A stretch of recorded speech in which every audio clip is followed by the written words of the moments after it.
Pemirsa Lensa Monitor, proyek pembangunan bronjong kawat penahan tebing sungai di Waipaku 2, Desa Paku, Kecamatan Kelumbayan, Kabupaten Tanggamus, yang dibiayai oleh Anggaran Pendapatan dan Belanja Daerah Provinsi Lampung tahun 2025 senilai 6,7 miliar, menuai kritik tajam dari berbagai pihak. Proyek yang seharusnya berfungsi vital sebagai penahan tebing sungai ini dinilai tak hanya tidak transparan namun juga diduga dilaksanakan asal-asalan sehingga berpotensi gagal fungsi dan merugikan keuangan negara. Sorotan utama muncul dari ketiadaan papan informasi proyek yang memuat rincian anggaran secara detail dan spesifikasi kegiatan. Alih-alih memasang papan informasi publik yang transparan sesuai aturan, pelaksana proyek justru memasang selembar dokumen yang menyerupai kontrak kerja. Ketua LSM Projamin RI Tanggamus menilai ini adalah bentuk ketidaktransparan yang disengaja. Anggaran negara sebesar 6,7 miliar untuk sebuah proyek vital seharusnya diinformasikan secara rinci kepada publik, tapi yang dipasang justru dokumen kontrak yang tidak memuat spesifikasi jumlah dan rincian kegiatan proyek.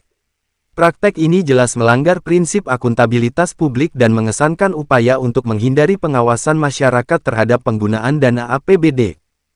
Dugaan penyimpangan tidak berhenti pada masalah administrasi dan transparansi, tetapi merambah ke kualitas fisik pengerjaan di lapangan.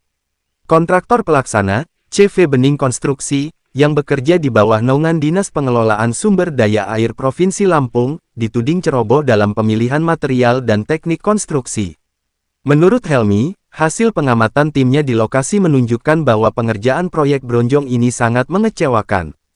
Dirinya menjelaskan bahwa secara langsung melihat pekerjaan proyek bronjong tersebut dinilai asal-asalan, diantaranya material batu yang digunakan bercampur dengan batu-batu kecil, dan susunan batunya pun tidak rapat. Akibatnya, bentuk konstruksi bronjong terlihat tidak kokoh. Mayoritas batu yang dipakai juga terdiri dari batu bulat, bukan batu pecah yang memiliki daya rekat dan interlocking yang lebih baik untuk struktur bronjong. Kekhawatiran semakin menguat dengan dugaan penggunaan material kawat bronjong berkualitas rendah. LSM Projamin menilai jika bahan kawat bronjong disinyalir dari jenis bahan yang kualitas rendah. Itu nampak dari bentuk kawatnya yang mudah melar dan lunak. Dampaknya, susunan bronjong menjadi tidak persegi dan tidak kuat menahan tekanan tebing sungai. Jika spesifikasi kawat tidak memenuhi standar SNI atau kontrak, maka seluruh struktur bronjong akan rentan terhadap pergeseran dan kerusakan, membuat miliaran rupiah dana APBD berpotensi sia-sia. Mengingat besarnya anggaran yang dikeluarkan dan potensi bahaya yang ditimbulkan dari konstruksi yang tidak kokoh, Projamin RI Tanggamus mendesak agar pihak berwenang segera mengambil tindakan tegas. Masyarakat berharap pihak berwenang segera mengevaluasi dan mengkaji ulang proyek ini.